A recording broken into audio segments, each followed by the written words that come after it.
And then you ended up in Los Angeles at KMPC, which, for those of you, I mean, how do you describe that radio station to people who are younger right now?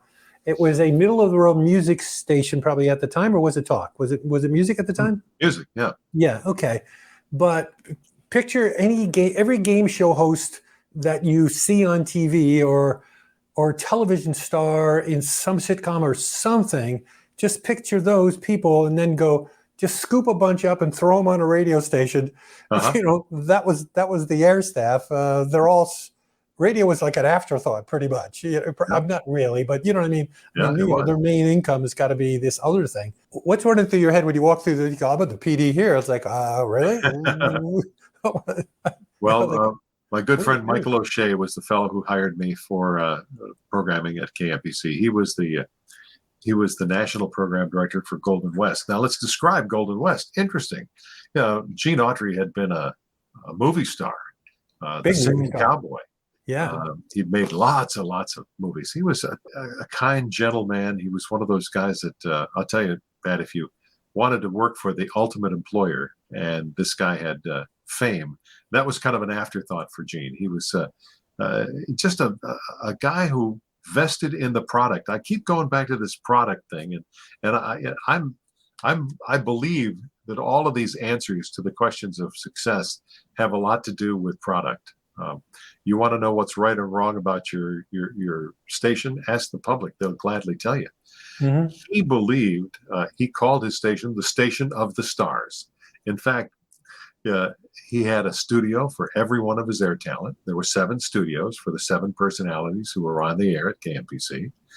His wife at the time, whose name was Ina, she's deceased, and he remarried, but he was married to Ina forever. Ina was an interior decorator, and once every year, Ina would come to the radio station and meet with the air talent and go, okay, wink, we're going into the next year now. Last year, we did kind of a straw theme in your studio. There's some nice chairs I'd like to have you look at. I was thinking maybe we could change this countertop and make it blue. Here's some plans that I had. What do you think of these? This was the radio station that had its own dining room, wow. the Gene Autry dining room. When you brought a client in, they went to the Gene Autry dining room where the station chef served you a nice lunch on china that had Gene and Ina Autry's name emblazoned on it.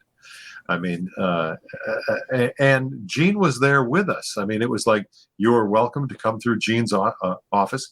He was a collector of those the bronze statues called Remingtons, and he had a beautiful collection of Remingtons. He loved to talk. He was like, he told me stories. If we had 2 hours tonight, Pat, I would tell you Gene Autry stories. He and I were both pilots, and we had great flying stories together.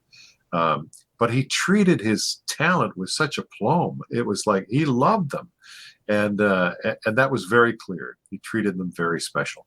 The tile underneath the transmitter in Burbank, when you walk, very nice transmitter building, by the way, and you walk into the transmitter building, and there's a ceramic tile floor, and emblazoned in that it says the Station of the Stars. That was the mantra of that radio station. Now, there were obviously 7 different formats, and that was fun. I was program director for 7 different formats. Understand that. And I was also, everybody on my air staff made a lot more money than I did. You know? Yeah. So I was more of a program coordinator, I think, than a program director. Yeah. Did each? I'm assuming when you're saying 7 studios, there's 7 different jocks, so to speak, 7 different talents, and they're doing their own shows the way they want to do them from scratch, pretty much. Is that well? There was some uniformity to that. We had a station music director. Her name was Tess Russell, and Tess was the wife of Johnny Mathis's manager. And anyway, the music library was set up kind of like an old Dewey Decimal System, where every album was cataloged, every single was cataloged, and Tess would prepare the music for every show. And this is long before there were computers. And Tess knew, hey, if it was a rainy Monday, she's going to play the Carpenters on rainy days and Mondays. She had that kind of finesse. Tess knew how to put together a show. So when the DJ would come in, Tess would hand him the LPs and the singles, and had the music list on the top, and that would go to the engineer, who then subsequently played them. So I would say that Tess had her fingers very much into the design of the music format, and Michael O'Shea very much into the hands of the promotional aspects of KMPC. So yes, I was involved in the promotion, the marketing, and I can also say that I had meetings with the jocks one-on-one, talk about not critiques in the typical way, but like kind of developing some kind of uniform station sound. I would write promos and work on the creative aspect of it. And this was the highest billing radio station west of the Mississippi River. It was at one point, it had, of course, we had the California Angels, we had the Los Angeles Rams, we had the basketball Bruins and the football Bruins, heavily into sports.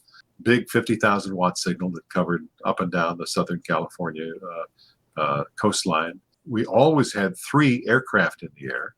We had 15 people that worked in a traffic information center.